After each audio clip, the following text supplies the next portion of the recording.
Bonjour, on va faire la troisième séance de graphisme. On va faire des ponts. Alors un élève de ma classe me parlait que effectivement il y a des animaux qui sautent. Donc ça peut être une bonne idée d'utiliser cette idée qu'un animal comme une grenouille peut sauter et donc faire des ponts. Allez, on en vient tout de suite à la semoule et à notre plateau. Vous connaissez le principe. Cette fois-ci, le principe est de faire des ponts comme ça. Si votre enfant a des difficultés à faire ce geste, vous pouvez poser des petits objets tout petits. Vous posez un objet ici, un objet là, un bouchon de bouteille par exemple. Et ça peut permettre à l'enfant, au début, de faire un grand comme ça.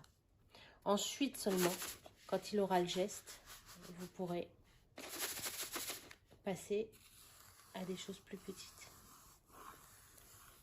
Donc ça peut être, on imagine la grenouille qui fait des bonds. Et vous avez vu que je fais bien attention à repasser à chaque fois sur mon tracé. Vous avez bien compris que c'était pour arriver à des lettres comme le M ou le N hein, plus tard. Donc on fait des ponts comme ça. Et puis après, on va faire comme ça. C'est toujours la même chose. Si votre enfant a des difficultés à le faire, vous mettez des petits objets, des bouchons,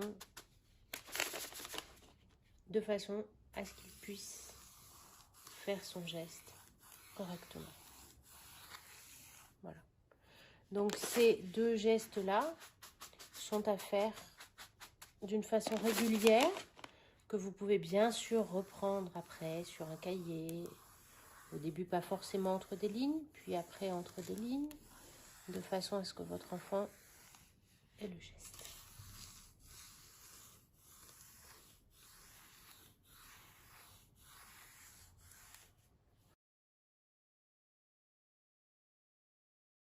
C'était la troisième séance de graphisme.